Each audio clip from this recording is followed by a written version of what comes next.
वचन के लिए प्रार्थना करें। धन्यवाद पिता आसमानी बाप, प्रभु यीशु मसीह आपके दास को आपने अपने हाथों में लेकर हमारे बीच में प्रभु 2 सेशन चलाए। इस तीसरे भाग में प्रभु आपका पवित्र आत्मा प्रभु जो दिया हुआ भोजन प्रभु हमारे लिए प्रभु चेले की बात को अच्छे से समझने के लिए ये भोजन प्रभु एक एक को खिलाकर आप तृप्त करें पिता, और आपके दास को अभिषेक करें।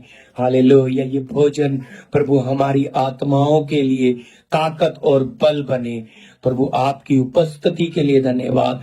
आपके दास को आपके पवित्र हाथों में सौंपते हैं। प्रार्थना यीशु मसीह के नाम से, आमीन आमीन। प्रभु के दास। हालेलुया। सबको जय मसीह की। हमारे खुदावंद यीशु मसीह का हम बहुत बहुत धन्यवाद करते हैं, जिसने आज इस सभा के दूसरे दिन सुबह के समय फिर एक बार अपनी उपस्थिति में हमें इकट्ठे होने के लिए कृपा दिया है। और प्रभु ने रात भर सबको संभाला, अच्छी तरह सोने के लिए कृपा दिया। मैं विश्वास करता हूं कि मच्छर इतना नहीं था, हम सब लोग आराम से सो पाए। हालेलुया। हमारा पिता हमारे लिए, अपने लोगों के लिए अच्छा इंतजाम करता है, हमेशा रहने के लिए, खाने के लिए और बैठने के लिए। इसलिए हम सारी बातों के लिए अपने पिता परमेश्वर का बहुत बहुत धन्यवाद करते हैं। तो हम सीख रहे थे कि यीशु मसीह ने आज्ञा दी है कि सारी जातियों में जाओ और लोगों को क्या बनाओ? चेला बनाओ। तो कल चेले के विषय में हमने पहली बात सीखी थी कि एक चेले में सबसे पहले क्या होना चाहिए?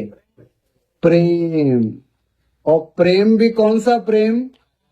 अगापे प्यार, जो खुदाबंद ने अपने पवित्र आत्मा के द्वारा हमारे हृदयों में भेज दिया है। हालेलुया। तो आइए हम इसी विषय को आगे बढ़ाने समय, उससे पहले कोई किसी को कल रात को जो हमने सीखा हुआ वचन था, उसमें अगर किसी को कोई सवाल है, कोई बात आपने पूछनी है जो समझ नहीं आई, तो आप पूछ सकते हैं, उसको उसका जवाब दिया जाएगा।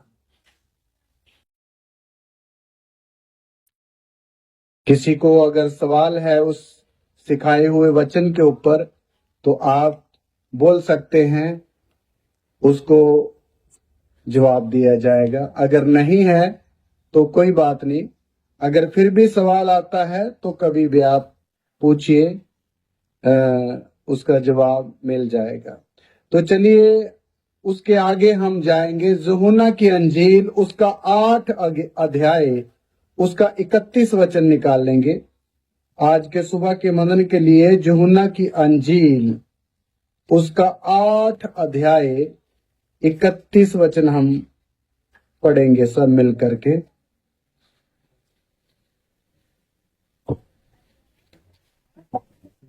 तब यीशु ने उन यहूदियों से जिन्होंने उस पर विश्वास किया था कहा, यदि तुम मेरे वचन में बने रहोगे तो सचमुच मेरे चेले ठहरोगे। प्रार्थना करते हैं। पवित्र आत्मा जी, आपका शुक्र करते हैं आज के दिए हुए इस सुबह के वचन के लिए। आप इस वचन के अध्यापक हैं। हम सब सीखने के लिए आपके चरणों में बैठे हैं। आप अपना वचन हमें समझाइए। आपके हाथों में हम अपने आप को देते हैं। विनतियां यीशु मसीह के नाम से मांग लेते हैं, आमीन। एक बार फिर पढ़े बहन।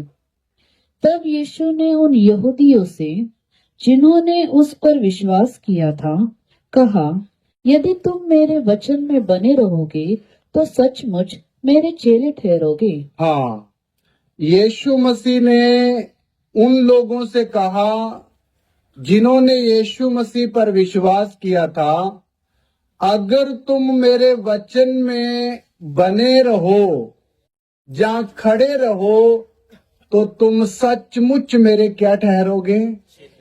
चेले ठहरोगे। तो हमारा विषय है यीशु मसीह का चेला बनना। तो यीशु मसीह का चेला बनने के लिए दूसरी बात जो हमारे प्रभु ने सिखाई है वो ये है कि एक चेला प्रभु यीशु मसीह के वचन में क्या रहना है, बने रहना है। हालेलुया। जो भी वचन हमारे हाथ में है, जो वचन हम प्रभु के दासों से सीखते हैं, जहां खुद हम बाइबल से वचन को पढ़ते हैं, उसको मनन करते हैं, इतना ही काफी नहीं है। प्रभु चाहता है इस वचन में हम सब लोग क्या रहें, बने रहें। इस वचन के दायरे में रह करके अपना जीवन हम बिताएं। अगर ये वचन जो हमें प्रभु ने दिया है, इस वचन में हम बने रहेंगे, तो यीशु मसीह बोलते तुम सचमुच मेरे क्या ठहरोगे, चेले ठहरोगे। तो चेला बनना है तो वचन के अंदर खड़े रहना है, जहां वचन उसमें बने रहना है और चेला वचन में बने रहना है। हालेलुया। इसलिए जो वचन हमारे हाथ में है, ये वचन किसका वचन है? हर विश्वासी को, हर प्रभु के पीछे चलने वाले जन को अच्छी तरह पता होना चाहिए कि जो वचन हम चर्च में बैठकर सुनते हैं, ये वचन किसका वचन है। इसके पीछे इसको देने वाला, जहां इन वचनों को बोलने वाला, जहां इन वचनों को समय समय पर अपने लोगों के हाथों से लिखवाने वाला कौन है, ये बात हमें अच्छी तरह अगर पता होगी, तब ही इस वचन को हम आदर करेंगे। हालेलुया। तो आइए देखते हैं ये वचन जो हमारे हाथ में, ये किसका वचन है। दूसरा कुरिन्थियों की पत्री उसका 6 अध्याय उसका 18 वचन हम पढ़ेंगे। कुरिन्थियों की दूसरी पत्री 6 अध्याय उसका 18 वचन। और मैं तुम्हारा पिता हूँगा और तुम मेरे बेटे और बेटियां होंगे। यह सर्वशक्तिमान प्रभु परमेश्वर का वचन है। हालेलुया। किसका वचन है? ये सर्वशक्तिमान परमेश्वर का वचन है। मेरे प्यारो, हमको अच्छी तरह पता होने चाहिए। सबको पता है, फिर भी इसकी गंभीरता हमारे मन में आनी है। जो वचन हमारे हाथ में है, ये किसका वचन है? सर्वशक्तिमान परमेश्वर का वचन है। हालेलुया। वही परमेश्वर जो इस पूरे संसार को, इस पूरे ब्रह्मांड को और ये सामने जो समुद्र दिखाई देता है, इस सब को बनाने वाला परमेश्वर है। उस महान और शक्तिमान परमेश्वर का वचन है जो हमें खुदावंद ने क्या किया है, दिया है। देखिए, वचन बहुत है दुनिया में। कितने प्रवचन, बड़े बड़े शिक्षक लोग भाषण देते हैं। कितनी हमारे संसार में किताबें हैं जिनका अंत नहीं है। गहरी से गहरा ज्ञान उनमें मनुष्यों को सीखने के लिए मिल सकता है। लेकिन वो वचन में, वो भी वचन है बोलने के लिए, वो भी प्रवचन है बोलने के लिए, लेकिन उन वचनों में और हमारे हाथ में दिए गए वचन में बहुत सारा क्या है, अंतर है। वो वचन सुनने से एक व्यक्ति को ज्ञान आ सकता है। एक व्यक्ति ज्ञान पाके लोगों को ज्ञान की बातें सिखा सकता है, लेकिन किसी व्यक्ति का जीवन नहीं बदल सकता है। किसी व्यक्ति की आदत उन प्रवचनों को सुनने से नहीं बदल सकती है। किसी व्यक्ति के अंदर एक नया व्यक्ति उन प्रवचनों को सुनने से कभी नहीं आ सकता है, क्योंकि वो वचन परमेश्वर के नहीं बल्कि किनके हैं, मनुष्यों के वचन है। मनुष्यों की इस बुद्धि से निकले हुए वचन है। ये वो ही बुद्धि है जो भ्रष्ट हुई बुद्धि है और जो प्रभु की अनाज्ञाकारिता का फल है, ये बुद्धि जो मनुष्य को आई है। इसलिए उन वचनों से आत्मिकता का कुछ भी हमारे अंदर पैदा हो नहीं सकता है। लेकिन जो वचन हमारे हाथ में है, जिसको हम हर बात में वचन लेकर बयान करते पढ़ते हैं, ये वचन सर्वशक्तिमान परमेश्वर का क्या है? वचन है। सबसे पहला अच्छी तरह एक विश्वासी को ये बात, जब भी हम बाइबल पढ़ते हैं तो हम क्यों इसको आदर के साथ पढ़ते हैं? देखिए, कई लोगों को ये वचन पढ़ने से जितनी आशीष मिलनी चाहिए मिलती नहीं है। क्यों? क्योंकि वो इस वचन को आदर के साथ नहीं पढ़ते। ये दुख की बात है, एक बारी की बात है। एक व्यक्ति बाइबल पढ़ रहा है, ऐसे एक कन्वेंशन थी, तो बाइबल पढ़ रहा है एक व्यक्ति, तो कैसे बाइबल पढ़ रहा है? लेट करके खोलकर ऐसे पढ़ रहा है। ये तरीका सही है? ये बाइबल पढ़ने का तरीका नहीं है।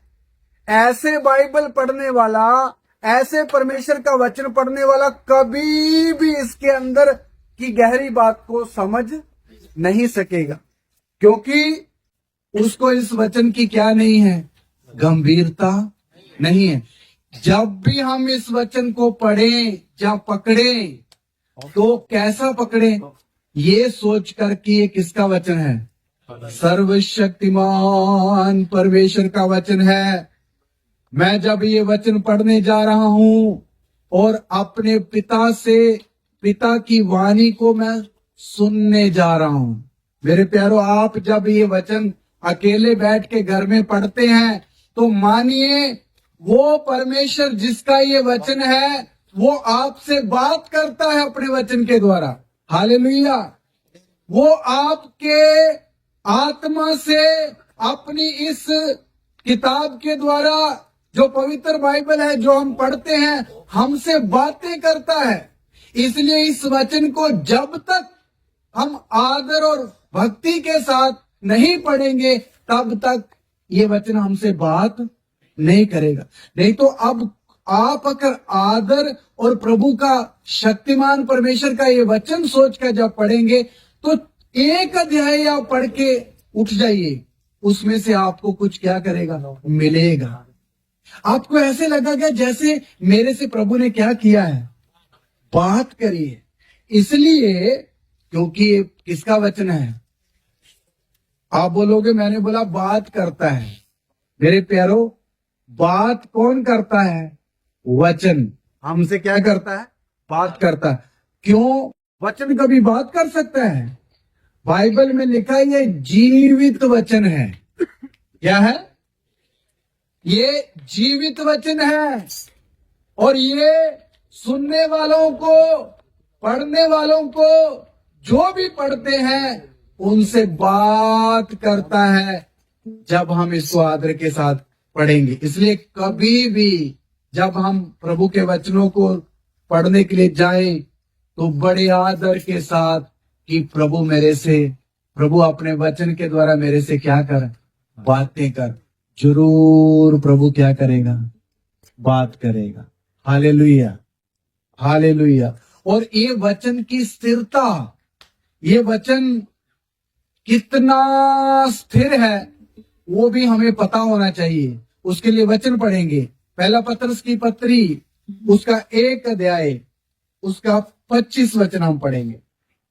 पत्रस की पहली पत्री 1 अध्याय का 25 वचन।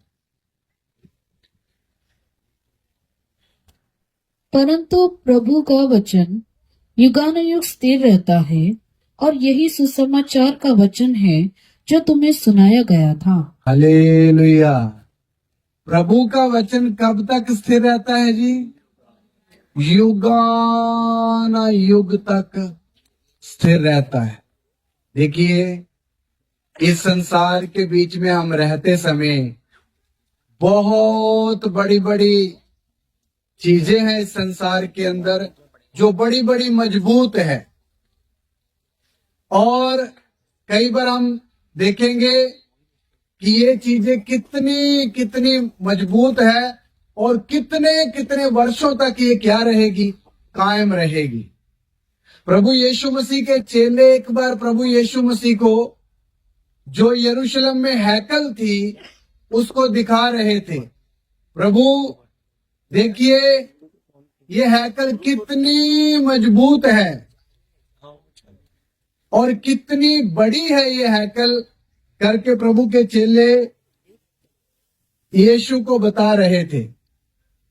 क्योंकि वो जो हैकल यरूशलेम में थी वो इतनी मजबूत थी कि उसका एक एक पत्थर 4 टन, 6 टन, 5 टन का एक एक पत्थर था और इतने भारी भारी पत्थरों से वो हैकल बनी हुई थी।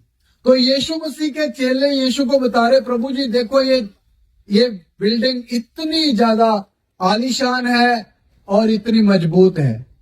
प्रभु ने बात सुनते ही उनको बोला, मैं तुमसे सच सच कहता हूं कि वो दिन आने वाले हैं 2 पत्थर भी आपस में इकट्ठे नहीं रहेंगे, वो क्या हो जाएंगे, अलग अलग हो जाएंगे, गिर जाएंगे। चेले हैरान हो गए और सचमुच प्रभु यीशु मसीह के बोलने के 35 साल बाद लगभग वो हैकल गिराई गई और वो ऐसे ही हो गई, नहीं हो रहा, गिर गई। इसलिए मेरे प्यारों कहने का मतलब, इस संसार में हम कितनी बड़ी बड़ी बिल्डिंगों को देखते हैं, कितनी बड़ी बड़ी शिपों को देखते हैं जो समुद्र में चलती है, कितने बड़े बड़े ताकतवर इंसानों को देखते हैं जो बड़े बलवंत दिखाई देते हैं, लेकिन वो सब एक ना एक दिन क्या हो जाते हैं, नष्ट हो जाते हैं। एक ना एक दिन वो क्या हो जाते हैं, डिसमिस हो जाते हैं। लेकिन हमें पता होना चाहिए ये जो वचन खुदावंद ने हमारे हाथ में दिया है ये कब तक स्थिर रहेगा, युगानुयुग तक। हालेलुया। इसलिए युगानुयुग तक रहने वाला वचन खुदावंद ने कलीसिया को दिया है। युगानुयुग तक रहने वाला मसा किया हुआ वचन खुदावंद ने अपने लोगों को दिया है। कई बार कुछ विश्वासी लोग सोचते हैं मैं तो बड़ा निर्बल हूं, मैं तो कभी भी मजबूत हो नहीं सकता हूं। मेरे प्यारो, ये आपका वहम है, ये आपका कम ज्ञान है। अगर कोई स्थिर होना चाहता है, अगर कोई व्यक्ति एक मजबूत इंसान बनना चाहता है तो वो किसको पढ़े? हालेलुया। परमेश्वर के युगानुयुग तक स्थिर रहने वाले वचन को पढ़े। कितना भी निर्बल इंसान है, कितना भी बार बार गिर जाने वाला इंसान है, हिम्मत ना हारे। कई बार विश्वासी लोगों को शैतान पहले तो गिराता है, कोई ना कोई उनके इंसान आगे कोई जुक्ति लाकर उनको पाप में गिरा देता है, जब बुरी बातों में गिरा देता है, उनको गिराता है। लेकिन गिरने के बाद वही शैतान हमारे मन में कई बार विचार डालेगा, तू तो कभी भी स्थिर हो नहीं सकता, तू तो कभी भी उठ के खड़ा हो नहीं सकता, तेरे से होगा नहीं।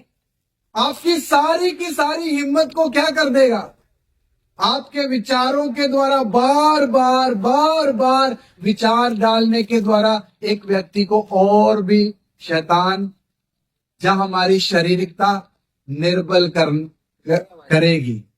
लेकिन उस समय अगर आपको प्रभु के वचन के साथ थोड़ी मित्रता है तो आप उस प्रभु के दिए हुए वचन के साथ संगति रखें, प्रभु के वचन को पढ़ते रहें, प्रभु के वचन को ध्यान से समझते रहें। मेरे प्यारो, आप जितने भी निर्बल हैं, कितनी बार आप गिर गए, कितनी बार आप चलने की कोशिश की लेकिन आपसे हो नहीं सकता। आपने कुछ बातों को जय पाने के लिए चाहते हो लेकिन आपसे जय नहीं पाई जाती। अगर आप इस वचन को पढ़ते रहेंगे और इसके ऊपर हाथ रख के प्रार्थना करते रहेंगे, ये वचन हर कमजोर से कमजोर व्यक्ति को क्या कर देगा? स्थिर कर देगा। हालेलुया। एक कमजोर से कमजोर व्यक्ति को भी क्या कर देगा? स्थिर कर देगा। क्योंकि ये वचन एक ऐसी रोटी है जो मनुष्यों को आत्मिक बल देती है। हालेलुया। आत्मिक बल देती है। कितना भी थका हुआ एक व्यक्ति है, उसको भी ये चलाने के लिए क्या है? ताकत देने में सामर्थ्य। एलिया के बारे में हम पढ़ते हैं, एलिया प्रभु का बड़ा दास है। इजराइल के अंदर खुदावंद ने उसको इस्तेमाल करके बड़े बड़े काम किए। 3.5 साल तक आकाश को बंद कर दिया, बड़े बड़े राजाओं को घुटनों में खड़ा करवा दिया और 850 गलत शिक्षा देने वाले नबियों को उसने क्या कर दिया? कत्ल कर दिया।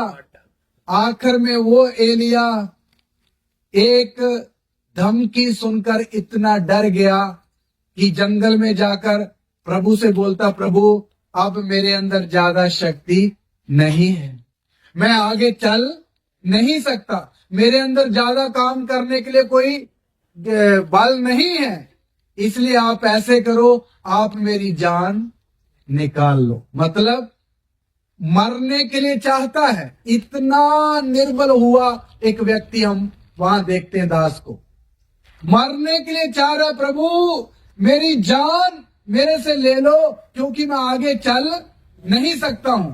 तो वो ये प्रार्थना करके सो गया। सोने के बाद थोड़ी देर के बाद एक स्वर्गदूत उसके पास आता है और स्वर्गदूत उसके पास आकर उसको यहां हाथ मारकर उठाता है, हे एलिया उठ। और एलिया उठता है तो क्या देखता है? उसके तकिए के पास क्या है? कोयलों के ऊपर एक गरम गरम क्या दिखाई दे रही है? रोटी दिखाई दे रही है। और एक पानी में एक सुराही पानी से भरी हुई भी दिखाई दे रही है। और स्वर्गदूत उसको बोल रहा है, इसको खा और पी। मेरे प्यारो, एलिया ने स्वर्गदूत की बात मानी और वो भोजन क्या किया? खाया। हालेलुया। वो भोजन खाया और वो पानी जो दूत लाया था पिया। उधर हम पढ़ते हैं, वो एक रोटी खाकर प्रभु का दास एलिया 40 रात और 40 दिन तक चलता रहा और होरेब पर्वत तक पहुंच गया। एक रोटी से उसको कितना बल मिला? 40 दिन तक सफर करने के लिए क्या मिल गया? बल मिल गया। और उसने जाकर होरेब पर्वत पर सर्वशक्तिमान परमेश्वर से मुलाकात करी। मेरे प्यारो, मेरा बोलने का मतलब, हालेलुया, मेरा बोलने का मतलब, इतना निर्बल हुआ प्रभु का दास एक रोटी खाने से इतना बड़ा बल उसने प्राप्त किया कि होरेब पर्वत पर पहुंच गया। इसलिए मेरे प्यारो, वो जो एलिया ने रोटी खाई वो एक शारीरिक रोटी थी, लेकिन उसका एक आत्मिक अर्थ है। वो रोटी किसको बताती है? ये प्रभु के जीवित वचन को। हम लोग आज क्या खाना है? प्रभु का वचन खाना है। हालेलुया। प्रभु का वचन खाता। क्यों विश्वासी लोग कई बारी बलवंत नहीं होते आत्मा? क्यों विश्वासी निर्बल से रहते हैं? उनके अंदर जितनी दलेरी आनी चाहिए क्यों नहीं? क्यों वो बार बार एक बात में फिसल जाते हैं? क्योंकि वो प्रभु का वचन रोटी समझकर उसको खाते नहीं है। क्या नहीं करते? देखिए, वचन को पढ़ना एक बात है, लेकिन वचन को खाना एक दूसरी बात है। आप जो वचन पढ़ते हो उसको जब तक आप खाओगे नहीं, वो आपके लिए एक ऊर्जा नहीं बनेगी, वो वचन आपके लिए एक ताकत नहीं बनेगी। अभी देखिए, आप जो खाना खाते हैं, सुबह जो ब्रेकफास्ट किया, वो मुंह में रखकर ऐसे ही पेट में ले लेते हैं। ये कुछ 24 या 32 इधर छुरी लगाई हुई प्रभु ने। क्या लगाई हुई? चाकू लगाए हुए। वो चाकू क्या करते हैं? ऊपर वाला चाकू नीचे दबाता, नीचे वाला ऊपर को, और वो जो खाना आपके मुंह में जाता है उसको और भी क्या कर देता है? पीस देता है, और को ब्रीक ब्रीक ब्रीक करके फिर आपकी आंत में जाता है, पचने वाली आंत में। तब ही वो जाता है, जाकर फिर आंतरियों में जाकर वो ही भोजन लहू को बनाता है। और उसी बने हुए लहू से आप कितना कितना बड़ा काम करते हो, ऑफिस जाते हो, भारी सामान उठाते हो, कितने काम करते हो, क्योंकि आपके अंदर खाए हुए भोजन के द्वारा क्या आ गई? ऊर्जा आ गई। लेकिन इससे, ये शारीरिक भोजन से भी कितना ताकतवर है कौन सा वचन? ये भोजन। लेकिन इससे, इसको हम पढ़ने के बाद हमारे अंदर ताकत आती क्यों नहीं है? आप सुन तो लेते हो वचन को, सुनने की कोई कमी नहीं है, आपके वचनों दिमाग में कितने वचन हैं, लेकिन क्या नहीं करते? उसको खाते नहीं। क्या नहीं करते? खाते नहीं। मेरे प्यारो, आप अगर इस वचन को खाओगे तो आपकी हालत बदल जाएगी। आप फिर ऐसे विश्वासी नहीं रहोगे, निर्बल और कमजोर और फिसलने वाले। आप इस वचन को खाकर एक स्थिर और बलवंत इंसान बन जाओगे। हालेलुया! क्योंकि ये वचन युगान युग तक क्या रहने वाला है? स्थिर रहने वाला है। और जो इस वचन के साथ संगति रखने वाला एक पास्टर है, भले विश्वासी है, एल्डर है, वो इसको लगातार अगर मनन करता रहेगा, खाता रहेगा, कुछ देर के बाद आप देख लेना, वही व्यक्ति बड़ी जगह में खड़े होकर हजारों को प्रभु का वचन सिखाने के लिए ताकत पाएगा। हालेलुया! इसलिए हमने ये वचन को क्या करना है? खाना है। जो वचन आपने सुना, खाने का मतलब क्या है? आपने अपने रूम में जाकर, अपने बेड में बैठकर, ये जो सुना हुआ वचन उसको समझना है। जो मैंने सुना कहां से शुरू हुआ था, इसका मतलब क्या है, इसका आत्मिक मतलब क्या है, इसका ऊपर क्या है, नीचे क्या है, दाएं क्या है, बाएं क्या है। ऐसे करके आप वचन को अगर समझोगे तो यही वचन आपकी क्या बन जाएगी? ताकत बन जाएगी। हालेलुया! क्या बन जाएगी? ताकत बन जाएगी। तो ये वचन विश्वासियों को प्रभु ने इतना स्थिर रहने वाला वचन क्यों दिया है? ताकि प्रभु चाहता हर मेरा बेटा, हर मेरी बेटी क्या बन जाए? स्थिर बन जाए। हालेलुया! इसलिए प्रभु ने एक वचन दिया है, आपको पता है, मत डर, मैं तेरे साथ हूं, मैं तुझे अपने धर्मीय दाहिने हाथ से संभाले रहूंगा और मैं तुझे स्थिर करूंगा। उसमें एक शब्द ऐसा भी है, मैं क्या करूंगा? स्थिर करूंगा। तो मेरे प्यारो, प्रभु हर एक विश्वासी को क्या बनाना चाहता है? स्थिर। स्थिर। कल पास्टर साहब प्रचार कर रहे थे, मैं अपने रूम में सुन रहा था। पतरस मतलब का अर्थ क्या होता है? जब वो यीशु के पास आया तो उसका नाम क्या था? शमौन। तो जब यीशु के पास आया तो यीशु ने पतरस का नाम बदलकर क्या रख दिया? पतरस। शमौन का मतलब क्या होता है? क्यों प्रभु ने उसका नाम बदल दिया? शमौन का मतलब होता है नदी के किनारे लगा हुआ एक ये एक कान्हा जिसको बोलते हैं, ऐसा डोलने वाला एक, इधर से पानी का बहाव है तो इधर को चला गया, सरकंडा, इधर को पानी का बहाव इधर, मतलब कोई स्थिरता नहीं है। इसलिए प्रभु ने उसको देखते ही समझ लिया ये तो बहुत कमजोर है। इसलिए सबसे पहले प्रभु ने उसका नाम क्या कर दिया, कट करके उसको बोला आज से तेरा नाम क्या रहेगा, पतरस। पतरस का मतलब होता पत्थर, छोटा पत्थर। पत्थर छोटा हो बड़ा हो लेकिन होता क्या है, मजबूत। हालेलुया। इससे हम प्रभु की मर्जी समझ सकते हैं। प्रभु हर एक व्यक्ति को जो प्रभु के पास आता है वो तो निर्बलता के साथ प्रभु के पास आता है, लेकिन प्रभु के पास आने के बाद वो निर्बल नहीं रहना चाहिए। हर एक विश्वासी प्रभु के साथ संगति रखने के साथ और उसका वचन समझने के साथ बाद क्या होना है, स्थिर व्यक्ति बनना है। हालेलुया। क्या बनना है, स्थिर व्यक्ति बनना।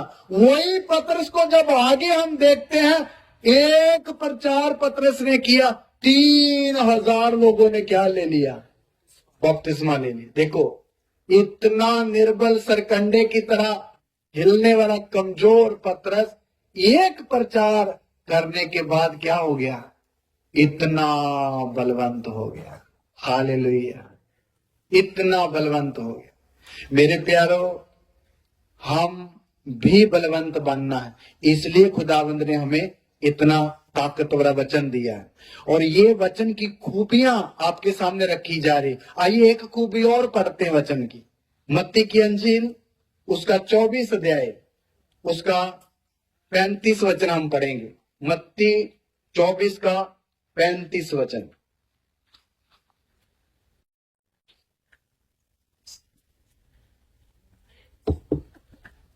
आकाश और पृथ्वी टल जाएंगे परंतु मेरी बातें कभी न टलेंगी।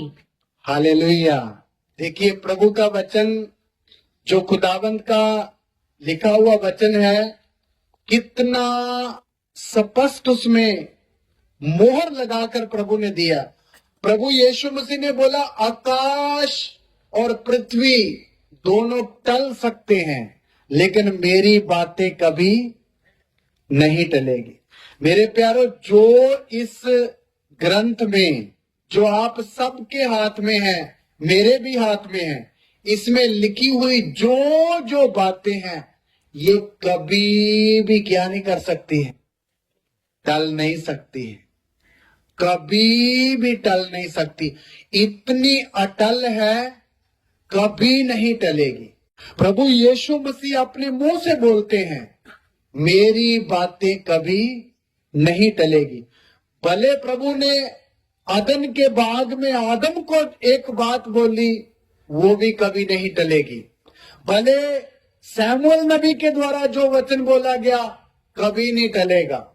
यशायाह नबी के द्वारा जो वचन बोला गया कभी नहीं टलेगा, क्योंकि खुदावंत का वचन कभी टलता नहीं हो। यशायाह की किताब उसका 60 अध्याय से आगे जब हम 66 अध्याय तक पढ़ते हैं तो उसमें बहुत सारी आने वाली बातें लिखी हुई है जो अभी संसार में पूरी होनी बाकी है। उसमें एक बात लिखी हुई है, 1000 साल का राज्य इसी पृथ्वी पर आएगा। कौन सा राज्य?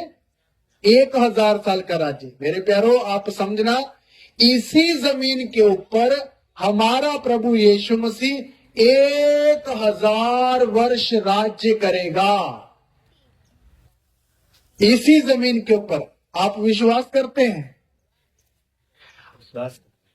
ये वचन यशायाह नबी ने यीशु मसीह से भी कितने सैकड़ों साल पहले लिखा हुआ है, लेकिन याद रखिए वो वो वचन पूरा होने का समय नजदीक नजदीक आता जा रहा है। कितना नजदीक समय आ गया? मान लो आज प्रभु यीशु मसीह बादलों पर आ गया तो कलीसिया ऊपर उठाई जाएगी। फिर 7 वर्ष इस पृथ्वी पर कौन राज्य करेगा? विरोधी मसीह, एंटी क्राइस्ट। वो 7 साल राज्य करने के बाद यीशु मसीह दोबारा कलीसिया के साथ किधर आएगा? जमीन पर आएगा और यरूशलेम में अपना सिंहासन बनाएगा। हम सब लोग, मैं और आप भी उनके साथ आएंगे वापस।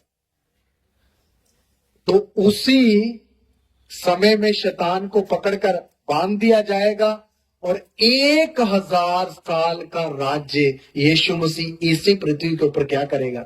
स्थापित करेगा। मेरा बोलने का मतलब, टाइम कितना बाकी रह गया है? अगर आज रात यीशु मसीह आता तो मात्र 7 साल में यह काम शुरू हो जाएगा। मेरे कहने का मतलब, वचन में लिखी हुई एक एक मात्रा या एक एक बिंदु भी पूरा होने के पहले कभी भी टलेगा नहीं। इसलिए हमें कितना इस वचन के ऊपर विश्वास करना है, छोटी छोटी बातों के ऊपर कैसे विश्वास करना है। क्यों? क्योंकि ये वचन कभी भी टलेगा नहीं, कभी भी टलेगा नहीं। अगर वचन नहीं टलेगा तो हम जो इसके ऊपर विश्वास करके अपना जीवन बनाते जा रहे हैं, हम भी कभी टलेंगे नहीं। हालेलुया।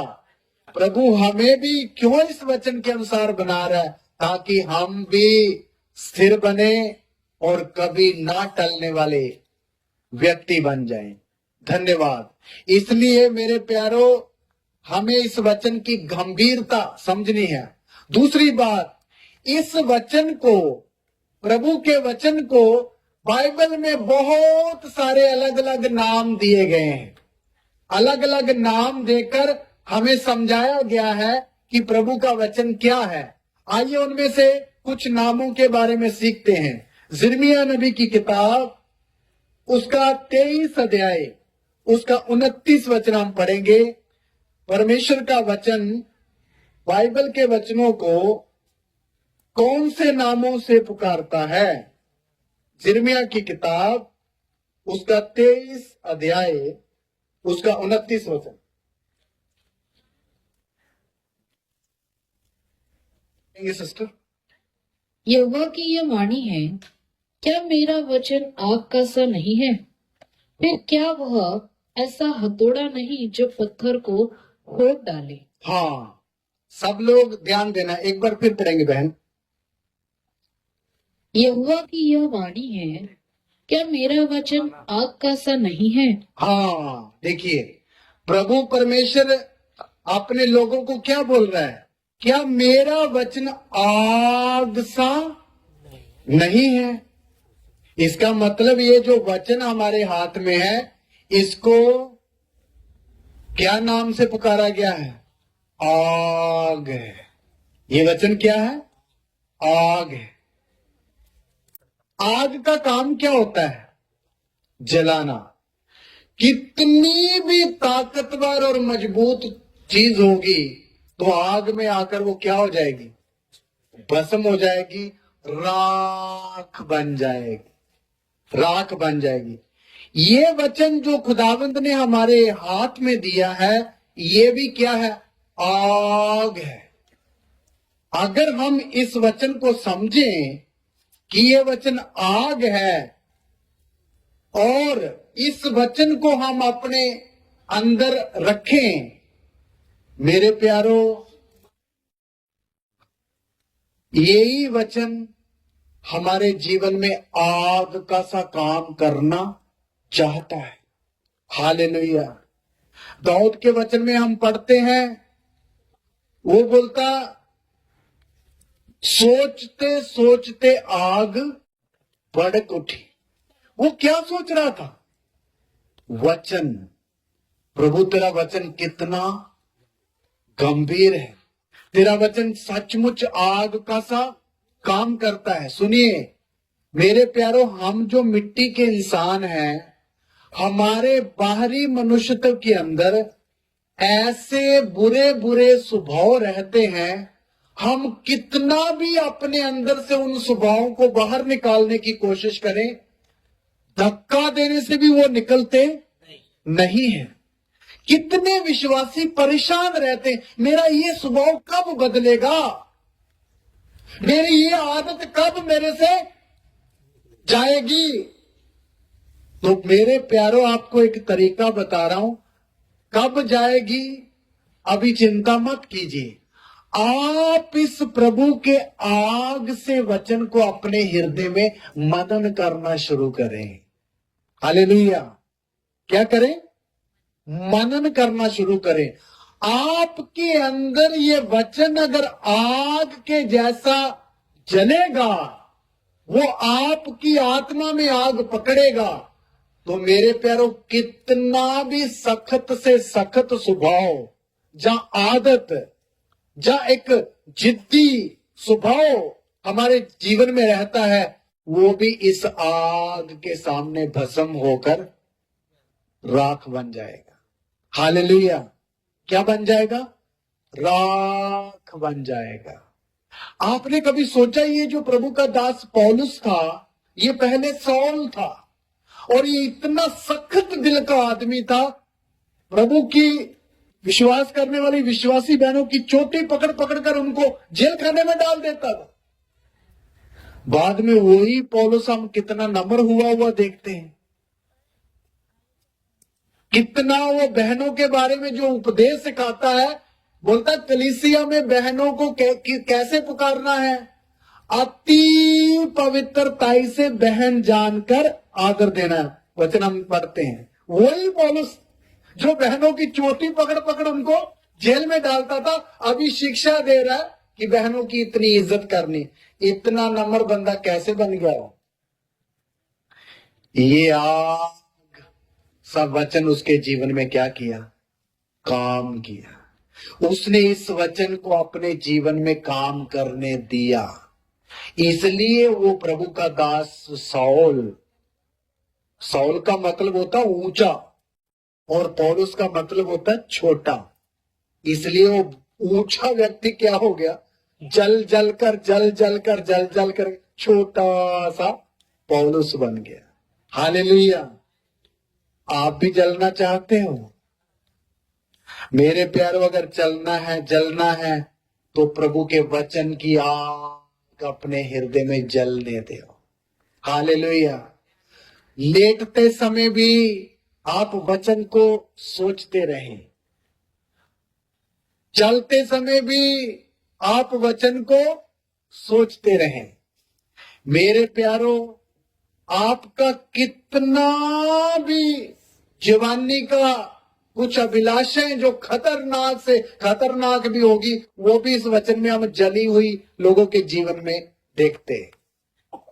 हालेलुया। ये तब ही होगा जब हम वचन के साथ क्या रखेंगे? संगति।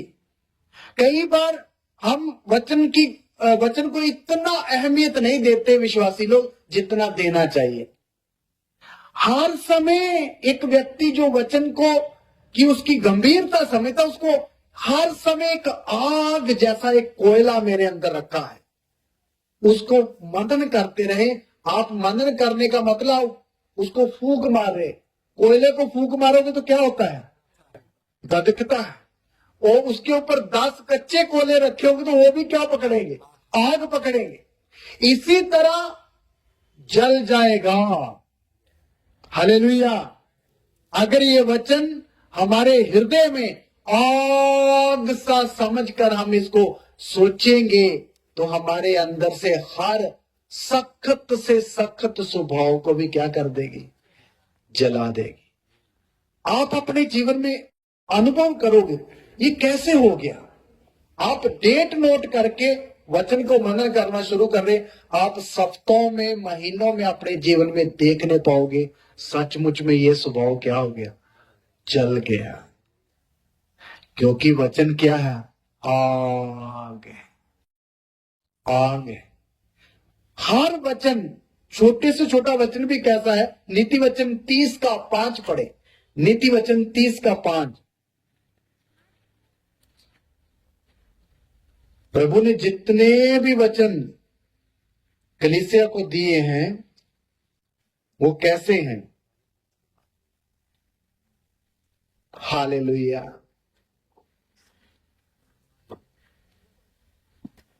जी। परमेश्वर का एक एक वचन ताया हुआ है, वह अपने शरणागतों की ढाल ठहरा है। हाँ, परमेश्वर का दिया हुआ एक एक वचन क्या है? ताया हुआ है। क्या है जी? ताया हुआ मतलब प्रभु ने इसको पूरा भट्टी में से निकाल करके फिर अपने लोगों को दिया है। इसलिए वो अपने शरणगतों की ढाल ठहरता है। मेरे प्यारों, ये ताया हुआ वचन अगर हम अपने जीवन में रखेंगे और यही वचन कल को आपकी क्या बन जाएगी? ढाल। ढाल समझते ना? सुरक्षा कवच। हमें बचाने वाला ठहरेगा कौन? वचन। वचन हमें बचाएगा। वो हमारी क्या बनेगी? ढाल। ढाल। कुछ भी हो जाए, अगर एक व्यक्ति कितनी भी बड़ी पीड़ा में पड़ा हुआ है और वो वचन के ऊपर विश्वास रखकर खड़ा है, वही वचन उसकी पीड़ा को कवर करने के लिए क्या बनेगा? ढाल बनेगा। हालेलुया। आप एक बड़ी बड़ी दुविधा में पड़े हुए हैं, लेकिन आपको कुछ सूझ नहीं रहा कि क्या करें, इस यहां से कैसे बाहर निकले। आप प्रभु के वचन के ऊपर भरोसा रखें। प्रभु तेरा वचन बोलता है, मैं अपने लोगों के चारों साइड आग सी की क्या हूं? शहर बना हूं। आपने ये वचन पढ़ा होगा। वही वचन आपकी रक्षा करेगा। हालेलुया। इसलिए मेरे प्यारों, प्रभु ने हमें दी हुई व्यवस्था, जो चेला बनने की इच्छा रखता है, प्रभु ने कहा वो मेरे वचन के ऊपर बने रहोगे तो तुम सचमुच मेरे क्या ठहरोगे? चेले ठहर। चेला वही है जो वचन को हर समय अपने जीवन में क्या करता है? आगे रखकर देखता है। हर बात में अपने जीवन को आगे रखकर देखता है, वही चेला है। इसलिए इन वचनों में जो ताया हुआ है, अपने जीवन में काम करने देना है। आप एक आम इंसान नहीं रहोगे, आप एक खास व्यक्ति बन जाओगे जब इन वचनों को अपने जीवन में आग का सा काम करते हुए देखोगे। अब सचमुच बोलोगे, सचमुच प्रभु का वचन क्या है? आग है। हालेलुया। अभी तो आप सुन रहे हो आग है, फिर आप दूसरों को बताने वाले बनोगे, सचमुच प्रभु का वचन क्या है? आग है। इसलिए वचन को क्या नाम दिया गया है? आग। आग।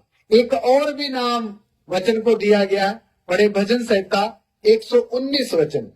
भजन संहिता 119 अध्याय उसका 105 वचन पढ़ना है।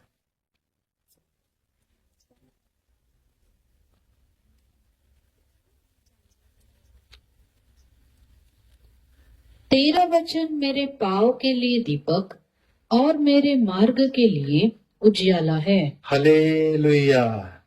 देखिए, बाइबल के वचन को परमेश्वर दूसरा एक नाम देता है। दाऊद राजा बोलता, तेरा वचन मेरे पाँव के लिए दीपक और मेरे मार्ग के लिए क्या है? उजियाला है। मेरे प्यारो, प्रभु का वचन, ये जो वचन हम सीख रहे हैं, हर एक विश्वासी के रास्ते के लिए क्या है? एक दीपक है। हालेलुया। आप सोचिए, जिस दिन से आप प्रभु में आए हो, जब से आपने ये वचन पकड़कर चलना शुरू किया, तब से आपको नजर आता है ना रास्ता कौन सा है, किसमें हमने कैसे चलना? नजर आता नहीं? नजर आता। आपका मित्र आज भी वही रास्ते में चल रहा है, अंधकार भरे रास्ते में, लेकिन आप और मैं कहां चल रहे हैं? रोशनी में चल रहे हैं, क्योंकि हमारे हाथ में क्या आ गया? दीपक। किसका दीपक? वचन का दीपक। वो आपके ये जो संसार में देखो धूप है, रोशनी है, लेकिन फिर भी आत्मिक तौर पर ये संसार किसमें डूबा हुआ है? अंधकार में पड़ा हुआ है। इस संसार में वो ही बचेगा जो वचन को हाथ में दीपक के समान पकड़कर क्या करेगा? चलेगा। उसी को रास्ता दिखाई देगा, यही रास्ता है, ये सीधा रास्ता है, इसमें चलने से ही मैं आप अगली शोर तक पहुंच जाऊंगा। इसलिए वचन हमारे राहों के लिए क्या है? मार्गों के लिए क्या है? दीपक है।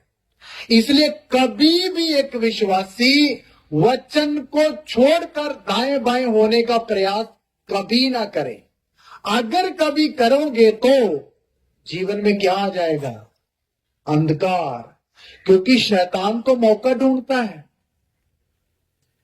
कि कब एक व्यक्ति थोड़ा सा भी वचन से दाएं और बाएं जाए तो मैं उसके आगे क्या रखूं? अंधेरा रखूं, उसके मार्ग में अंधेरा करूं और वो मुंह के बल क्या हो जाए?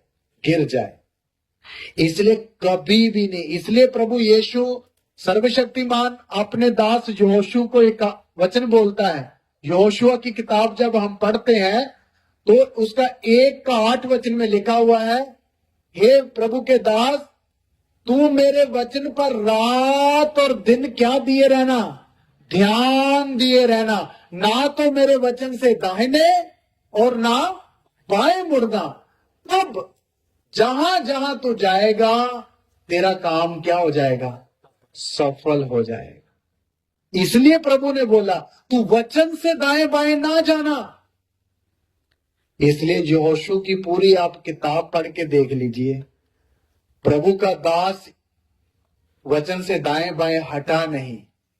इसलिए उसने इतनी बड़ी लड़ाइयां लड़ी, एक भी लड़ाई हारने का मौका यहोशू के कारण नहीं हुआ।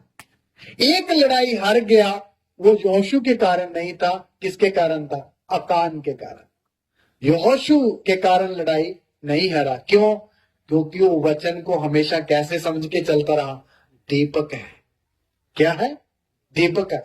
इसलिए यहोशू इतने साल पहले प्रभु का दास इतनी बड़ी बड़ी लड़ाइयां लड़ के अपना जीवन बिताया, तो हम अपनी अपनी लड़ाई नहीं लड़के जीत सकते हैं? हालेलुया। जी सकते नहीं जी सकते हैं? हर विश्वासी जीत सकता है अगर वचन को कैसे समझे? ये मेरे मार्गों के लिए क्या है?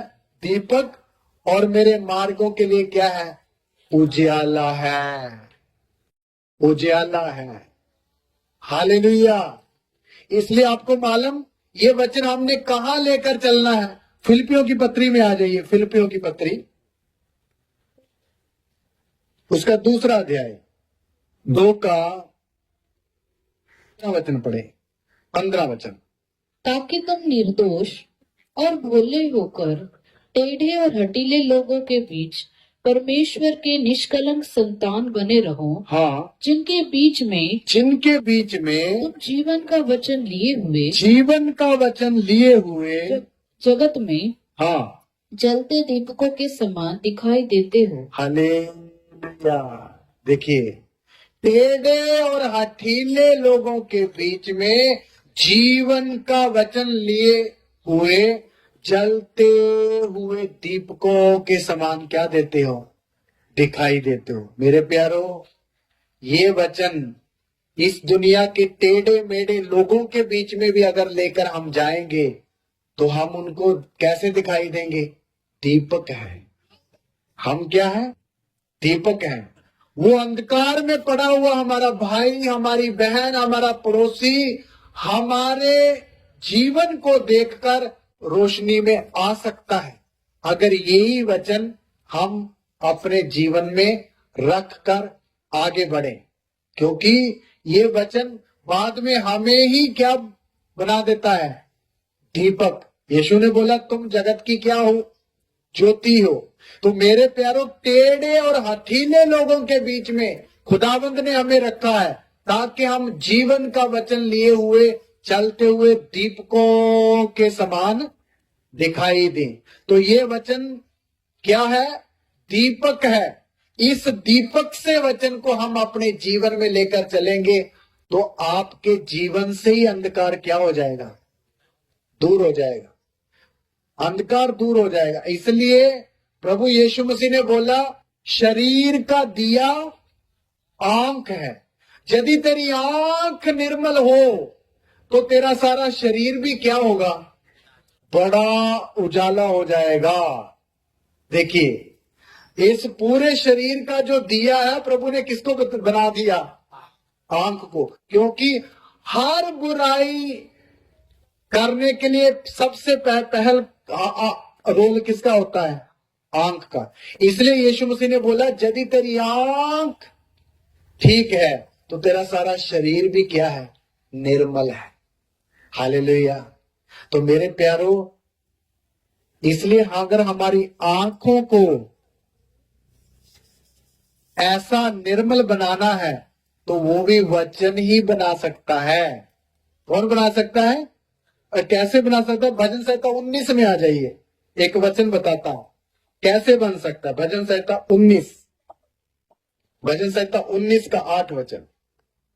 यहोवा के उपदेश सिद्ध है, हाँ हृदय को आनंदित कर देते हैं। जी, यहोवा की आज्ञा निर्मल है, वह आंखों में ज्योति ले आती है। हालेलुया। यहोवा के उपदेश सिद्ध है, हृदय को आनंदित कर देते हैं।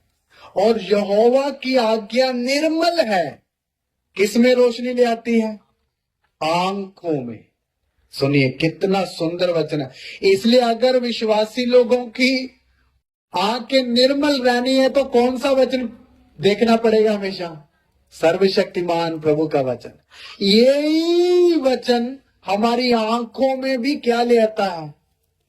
ज्योति ले आता है। ऐसे दिखा ना, आंखों में ज्योति ले आता।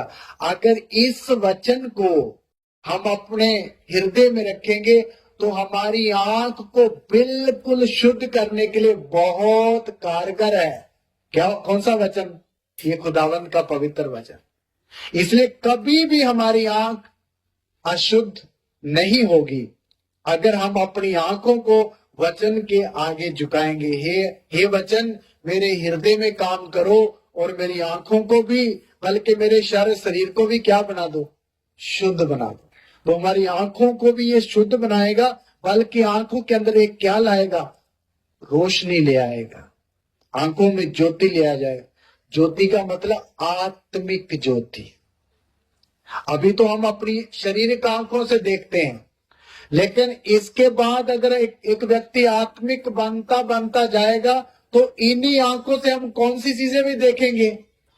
आत्मिक चीजें भी देखेंगे। इसलिए अलीशा के घर के चारों साइड एक राजा ने घोड़े लाकर घेरा डाल दिया कि इसको पकड़ के बंदी बना के ले जाएंगे।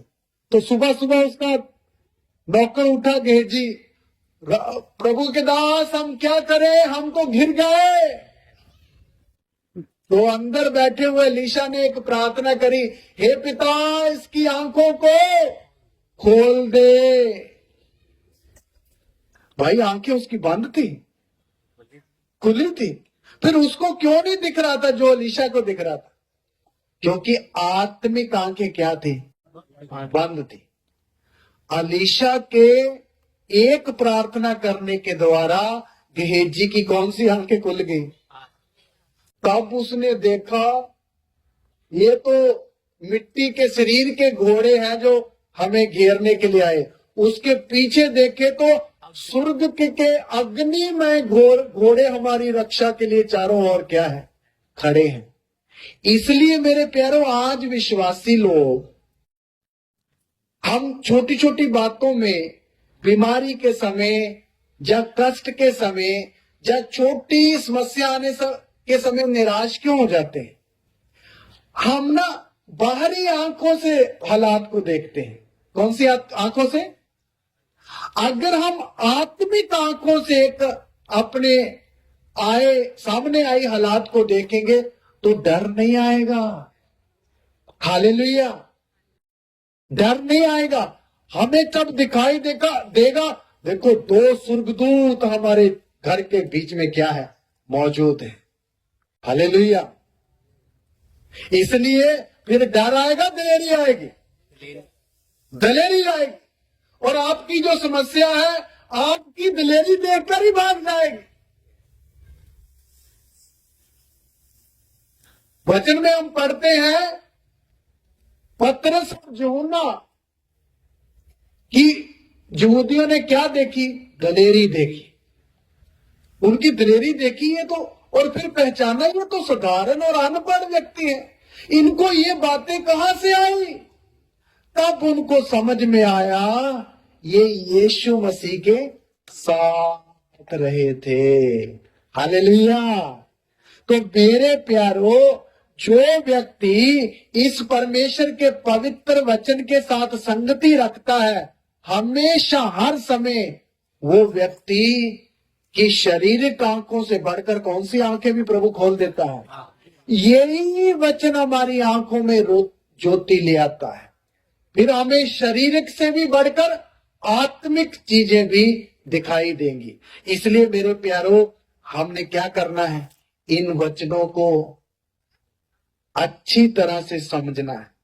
मैं क्यों एक लंबा वचन का विषय लेकर ही वचन के ऊपर ही बोलता जा रहा हूं, ताकि ये बात एक एक विश्वासी के किधर बैठ जाए, इधर भी बैठ जाए और इधर भी बैठ जाए, कभी निकले ना। वचन हमारे राहों के लिए क्या है? उजाला और दीपक है। आपके सामने बड़ा अंधकार छाया हुआ है। अभी सुबह या कल रात को प्रभु के दास प्रार्थना कर रहे थे, मैं घोर अंधकार से भरी हुई तराई में होकर चलूं तो किसी भी हानि से भाई क्यों नहीं डरूंगा? जब चारों तरफ अंधेरा है फिर क्यों नहीं डरेगा? क्योंकि उसको पता है मेरे आगे हाथ में क्या है? वचन है। मेरे राहों में क्या है? वचन। मेरे लिए क्या उजाला है। इसलिए दाऊद बोल सका, मैं घोर अंधकार से भरी हुई तराई में होकर चलूंगा तो भी किसी हानि से नहीं डरूंगा। दास ने ये वचनों को अपने जीवन में अनुभव किया। आज मेरा और आपका समय है कि हम भी अपने जीवन में वचनों को सिर्फ बोले ना, पढ़े ना, जीवन में क्या करें? प्रैक्टिकल करें, अनुभव करें। आप एक एक खुद बोलो, सचमुच ये वचन राहों के लिए क्या है? दीपक है। आपके सामने कितना भी अंधेरा दिखाई देने दो, कोई आशा है ही नहीं, ऐसी हालात दिखाई देने दो, फिर भी आपका विश्वास इसी वचनों पर रहे, प्रभु मेरे साथ है। ये हालात तो कितना भी बिगड़ा क्यों ना हो, तू अपने आप ठीक हो जाएगा, क्योंकि मेरे राहों में कभी अंधेरा हो ही नहीं सकता। हाँ, हमारी किताब में एक गीत है, जब से प्यारा यीशु आया बदल गया। उसमें एक आयत आती, मेरी राहों आंटे अब रहेंगे, मेरी राहों में न कांटे अब रहेंगे, मेरी में भी माता अब न होंगे, मेरी मंदिर में भी माता अब न होंगे। हो गया दूर है मौत का साया, हो गया दूर है मौत का साया, मेरा जीवन बदल गया, जब से प्यारा यीशु आया, मेरा जीवन बदल गया। मेरे प्यारो, ये जो गीत है ना, जिसने लिखा है, ये एक ब्राह्मण पंडित व्यक्ति था हरियाणा का। वो जब प्रभु में आया, उसके पहले उसके जीवन में बहुत घोर अंधकार था। जब प्रभु में आया तो सारे हालात क्या हो गए? बदल गए। उसके मन में यही गीत आया, जब से प्यारा यीशु आया मेरा जीवन बदल गया। ये उसने गाना लिखा हुआ, ये हकीकत में। इसलिए मेरे प्यारो, जब प्रभु का वचन जीवन में आता है, पूरा का पूरा अंधकार चले जाता है। तो इसलिए हम सबके जीवन में भी वचन आया हुआ है, इसलिए वचन को अच्छी तरह अपने जीवन में काम करने दे, ताकि बचा कुछ अंधकार भी क्या हो जाए, चला जाए, हम ज्योति की संतान कहलाए। हालेलुया। अभी आपको थोड़ी देर के लिए ब्रेक है, आप उठिए, पानी धानी पीजिए, चाय भी है, 20 मिनट का ब्रेक है, चाय है, चाय पी के दोबारा से आ जाएं। वचन अभी और बहुत है चेला बनने के लिए, और फिर उसको आगे हम, हाँ, तो 20 मिनट के अंदर सब लोग आ जाइएगा। अभी 11 बज रहे हैं, 11:20 में इधर आ जाइए। प्रभु आपको आशीष दे। धन्यवाद।